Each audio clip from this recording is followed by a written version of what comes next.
Right, magandang araw sa ating lahat. So, andito tayo ngayon sa likod ng bahay. At gagawin natin ngayon, papakita ko sa inyo yung pag-recycle ko ng sibuyas. Marami na rin akong nagawang video nito, nakaraan na. Pero ngayon, meron akong sinubukan na isang paraan ng pagpapatubo ng sibuyas pag-recycle. Kapag sinabi nating recycle, iba bumili tayo sa palengke, magluluto tayo. And pag magluluto tayo, usually ang tinatanggal natin balat tsaka yung pinakapwetan to.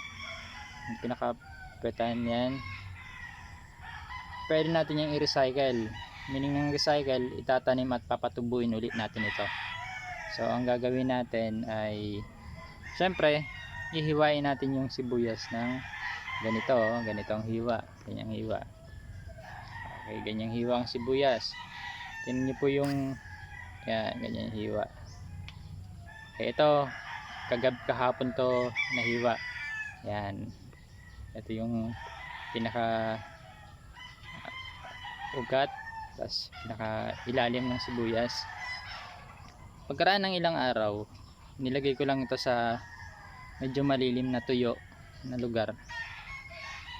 Ito nangyari. Yan. So ito mga 2 to 3 days na to.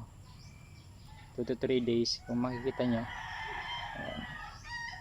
Nag bumukol na yung lalabas na lalabas na yung pinaka sibuyas, bumukol na. Tapos napansin ko dito sa ilalim, yan sa ilalim, nag-develop na rin yung ugat. Ayun, so lumalabas na yung ugat. So yung paglalagay sa isang madilim or ito yung lugar, yung hindi masyadong mainit, kasi pag masyadong mainit madadaray naman to, so hindi mabubuhay yung sibuyas. Nasa lilim, may konting moist, okay lang, wag lang yung masyadong mainit na lugar, hindi nasisikatan ng araw. Mga 2 days bubukol na yon, siya na magde-develop na yung ugat at pwede na natin itong itanim sa lupa. Ngayon, dati kasi ang ginagawa ko, ito yan, sa tubig. So ito pangatlong araw na rin to, medyo fresh pa rin yung itsura niya, at meron na rin pa-develop na ugat sa ilalim at tumumbok na rin yung pinaka sibuyas. Ang problema dito, laging basa, may tendency na mabulok. Yan yung disadvantage pag dito. Mabilis yung root development pero malaki yung chance na mabulok kasi nakababad sa tubig.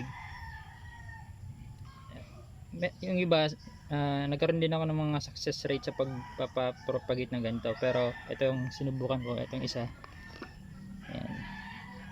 Ito yung sinubukan ko ngayon. Yan. Ito ay tingin ko mas mataas yung success rate nito. Ito gagawin ko, itatanim ko na ngayon to sa lupa. Ito meron din akong luya. Yung nakikita kong parang tutubo, hindi ko sinama sa pagluluto para itanim din. Okay, so meron akong naitanim niyan. Ito yung naitanim ko na sibuyas. Yan, ito siya, kunin natin. So,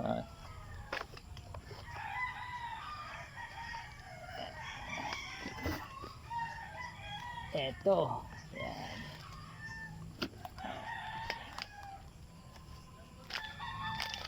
Dito tayo. Yan. So ito ngayon yung naitanim ko na sibuyas na yan. Lumabas na siya. Ayan na. So ang method na ginamit ko ay hindi yung nakababad sa tubig. Hinayaan ko lang sa ito yung lugar yung sibuyas, at kapag bumukol na yung pinaka uusbong, bumukol na yon, saka ko ngayon sa ililipat dito, saka ko sa ililipat ng ganyan. Yung pagtatanim sakto lang na matabunan ng lupa. Yan, kailangan matabunan ng lupa. Huwag naman yung masyadong malalim kasi baka di na makalabas yung sibuyas mo. Okay, so ganyan. Kailangan pag umusbong na, yan, umusbong na yung may bukol na parang lalabas na yung sibuyas, saka natin sa ililipat sa yan, seedling bag o kaya anumang tatanim mo. Tapos ilagay nyo sa malilim na pwesto. So ang pwesto niyan, yun yung pwesto niyan. Yun yung pwesto niya sa may lilim. Yan sa may lilim na sa gilid. Kaya ngayon, buhay na. So meron na tayo ngayon pagkukuhaan ng mga dahon ng sibuyas. Panghalo natin sa mga pananim. Pananim. Sa pagkain na niluluto natin. Okay? So yan. Yan yung ginagawa ko ngayon sa pagpropagate ng sibuyas. Lahat ng tinatanim ko dito, yan, ay siyempre gagamitin ko sa pagluluto. Yan, ito yung mga ampalaya, yan, ampalaya, ulam-ulam namin. So nakakatipid ako kahit paano. Yan yung ginagawa natin dito. Okay, so yan, sana may natutunan kayo. Gawin nyo, masaya kasi nakakapag-recycle tayo ng tanim at food source. Okay, so peace out, ingat tayo palagi at Diyos mabalos sa inyo gawas. Peace.